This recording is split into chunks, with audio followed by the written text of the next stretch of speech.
इस वीडियो में हम भारतीय स्वतंत्रता सेनानी जो कि एक महिला थीं, रानी गाइदिन्ल्यू या रानी गिडालू के बारे में जानेंगे। भारत की नागा आध्यात्मिक एवं राजनीतिक नेत्री थीं, जिन्होंने भारत में ब्रिटिश शासन के विरुद्ध विद्रोह का नेतृत्व किया।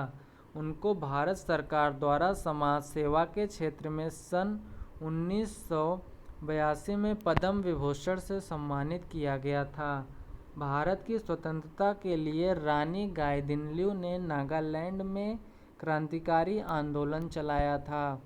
झांसी की रानी लक्ष्मीबाई के समान ही वीरतापूर्वक कार्य करने के लिए इन्हें नागालैंड की रानी लक्ष्मीबाई कहा जाता है। इनका परिचय। रानी गाइदिन्ल्यू का जन्म नंगओ ग्राम रांगमई मणिपुर में हुआ था। वह बचपन से ही बड़े स्वतंत्र और स्वाभिमानी स्वभाव की थीं। 13 वर्ष की आयु में वह नागा नेता जादो नाग के संपर्क में आई। जादो नाग मणिपुर से अंग्रेजों को निकाल बाहर करने के प्रयत्न में लगे हुए थे।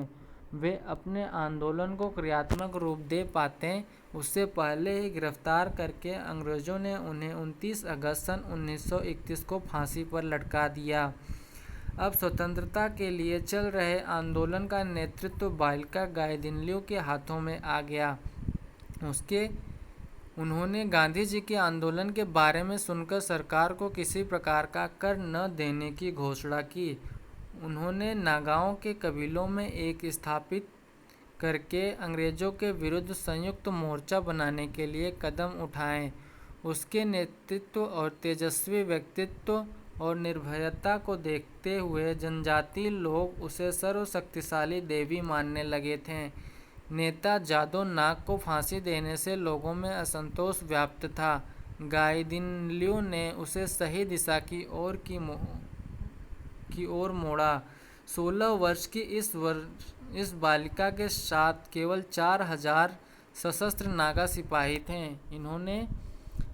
इन्हें लेकर भूमिगत गाइदिन्ल्यू ने अंग्रेजों की सेना का सामना किया।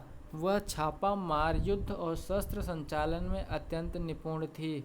अंग्रेज उन्हें बड़ी खूंखार नेता मानते थे। दूसरी ओर जनता का हर वर्ग उसे अपना उद्धारक समझता था। जनता का हर एक वर्ग उनको अपना उद्धारक और कल्याणकारी समझने लगा था।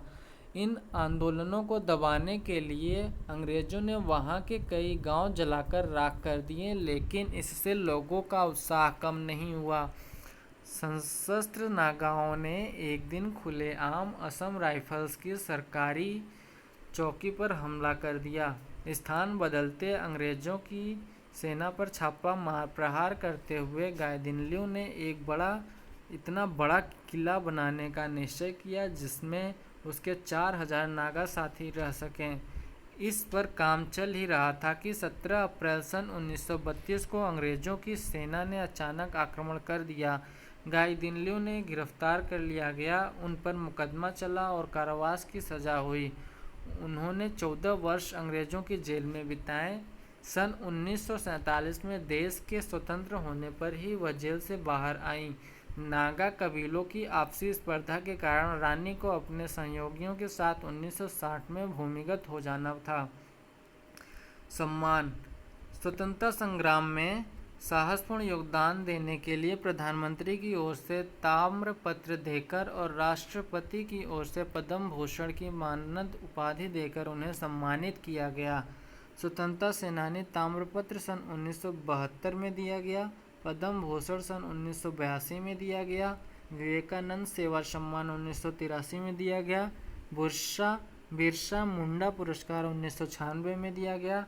उनकी स्मृति में 1996 में डाक टिकट भी जारी किया गया। तो ये था भारतीय रानी लक्ष्मीबाई, झांसी की रानी के सम्मान जो वीरता से लड़ी थीं। नागालैंड की रानी लक्ष्मीबाई कही जाने वाली रानी गिडालू की जीवनी। धन्यवाद दोस्तों।